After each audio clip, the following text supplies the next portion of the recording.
Well, I was on the phone last night with some school board members, and they tell me that they are skeptical about the timing of Mayor LaToya Cantrell's press conference today here at City Hall. And they also say it's an attempt to undermine the Civil District Court hearing.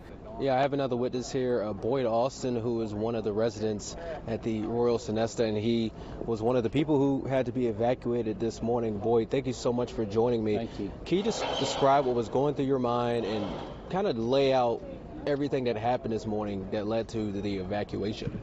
The first inclination we had was when the alarm sounded in the hotel, and I should take a turn.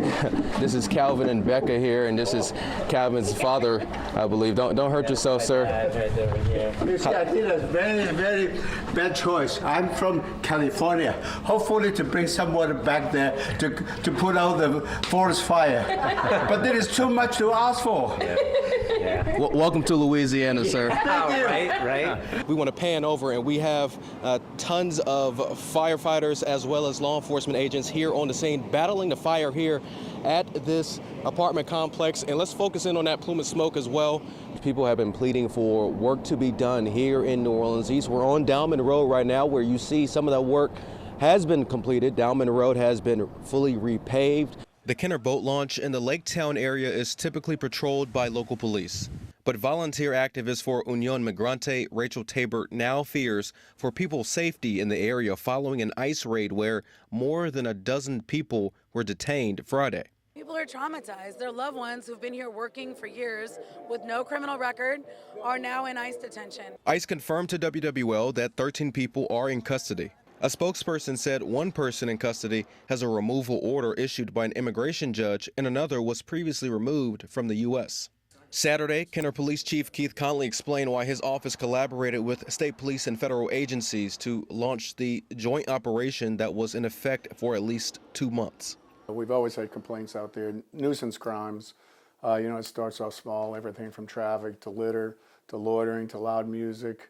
And then, we go out there and we police it and we make a presence. But it seems like the activity was escalating into just lawlessness. And when asked why he included ICE in the operation, we brought them in because we knew there was going to be a large amount of Hispanics out there. We have had ICE assist us with some gang activity or some gang affiliations that come through the city. Tabor says the collaboration with ICE is unfair. They racially profile people.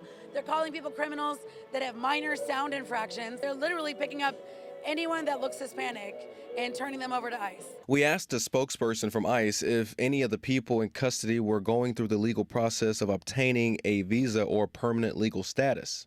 Her response was, quote, "Not that I'm aware of," unquote. Chief Conley denied claims that his officers are racially profiling people within the city. I can assure you they're not, but if they have a complaint, they're more than welcome to contact our Internal Affairs, Department of Justice, FBI. We're an open book. Reporting in Kenner, Winston Reed, WWL, Louisiana. Yeah, so listen, we dug through dozens of documents, records, and videos, all in this packet that we obtained from the district attorney's office over in Lafourche Parish. Their conclusion is that Kyron Lacey may not have known that his actions caused that deadly crash. The conclusion given to WWL Louisiana by the Lafourche Parish District Attorney's Office goes line by line, disputing many of the claims made in the report by the Louisiana State Police, including LSP's claim that Lacey was passing 4 vehicles in a no-passing zone at the time of the crash.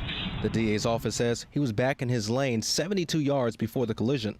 The DA also disputes LSP's claim that the car that eventually crashed into an oncoming vehicle was facing an imminent head-on crash because of Lacey. The DA's office says that driver was following too closely behind the pickup in front of it, and that Lacey's car was 120 yards away from the driver before the crash. The big headline here, the district attorney's office says, quote, "The evidence submitted in the crash report does not support that Kyron Lacey should have known that his actions were the cause of the crash that happened approximately 72 yards in front of him." All of this in direct contrast with the story state police are sticking with. Louisiana State Police stands by their fatality crash investigation. In the course of that investigation, that many troopers across our state are trained reconstructionists as well as crash investigators. We utilized evidence. We do want to make a correction. The cases in Lafourche Parish, you saw Tangi DA on the lower third. It was in Lafourche.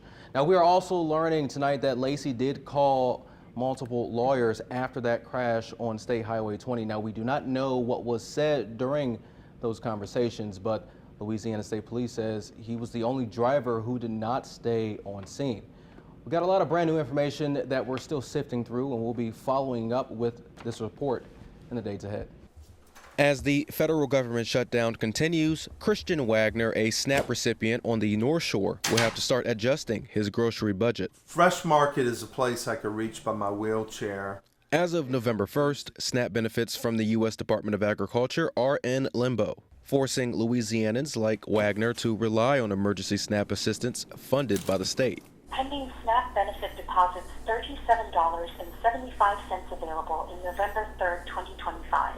The state will cover SNAP benefits for the month of November for the elderly, disabled, and children. I'm relieved that the state has come through with the bridge. But unlike the USDA, the Louisiana Department of Health will distribute the benefits in 4 separate payments. Wagner, being wheelchair-bound and having no transportation of his own, knows challenging days are ahead. It's going to cause me to